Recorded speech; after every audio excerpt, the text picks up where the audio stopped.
ഒരുപാട് വിദ്യാർത്ഥികൾക്ക് അറിവും സ്നേഹവും കരുതലും പകർന്ന കൊല്ലം കുഴിത്തുറ ഗവൺമെന്റ് ഹയർ സെക്കൻഡറി സ്കൂളിലെ അധ്യാപികയായ ബി ഡാലിയ ടീച്ചറുടെ ഹൃദയം മറ്റൊരു വിദ്യാർത്ഥിയിലെ മിടിക്കും.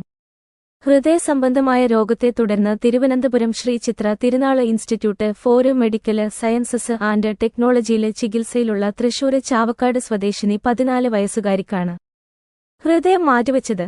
ശ്രീ ചിത്ര തിരുനാള് ഇൻസ്റ്റിറ്റ്യൂട്ടിലെ ആദ്യത്തെ ഹൃദയം മാറ്റിവെക്കല് ശസ്ത്രക്രിയക്കാണ് സാക്ഷ്യം വഹിച്ചത്. സർക്കാർ മേഖലയില് കോട്ടയം മെഡിക്കൽ കോളേജില് മാത്രമാണ് ഇതുവരെ ഹൃദയം മാറ്റിവെക്കല് ശസ്ത്രക്രിയകള് നടത്തിയിരുന്നത്.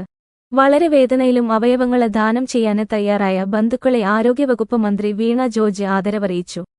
അവരുടെ കുടുംബത്തിന്റെ ദുഃഖത്തില് പങ്കുചേരുന്നു. ചികിത്സാരംഗത്ത് ശ്രീചിത്രയുടെ മറ്റൊരു അഭിമാന നേട്ടം കൂടിയാണ് ഹൃദയം മാറ്റിവെക്കല് ശസ്ത്രക്രിയയെന്നും മന്ത്രി പറഞ്ഞു. കൊല്ലം കരുനാഗപ്പള്ളി ആലുംകടവ് സ്വദേശിയായ ഡാലിയ ടീച്ചര് മസ്തിഷ്ക മരണമടഞ്ഞതിനെ തുടർന്ന് ബന്ധുക്കള് അവയവദാനത്തിന് സന്നദ്ധത അറിയിക്കുകയായിരുന്നു. ഹൃദയവും 2 വൃക്കകളും കരളും 2 കണ്ണുകളും ഉൾപ്പെടെ 6 അവയവങ്ങളാണ് ദാനം ചെയ്തത്.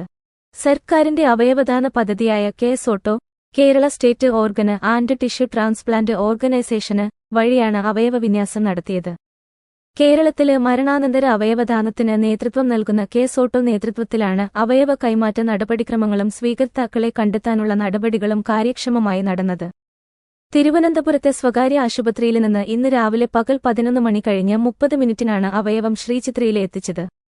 ആഭ്യന്തര വകുപ്പ് ഗ്രീന് കോറിഡോർ ഒരുക്കിയാണ് ഹൃദയം ശ്രീചിത്രയിലെത്തിച്ചത്. ഒരു വൃക്ക തിരുവനന്തപുരം മെഡിക്കൽ കോളേജിലെ രോഗിക്കും 1 വൃക്കയും കരളും ഡാലിയ ടീച്ചര് ചികിത്സയിലിരുന്ന ആശുപത്രിയിലെ രോഗികൾക്കും നേത്രപടലങ്ങള് തിരുവനന്തപുരം സർക്കാർ കണ്ണാശുപത്രിയിലെ രോഗികൾക്കുമാണ് നൽകിയത്.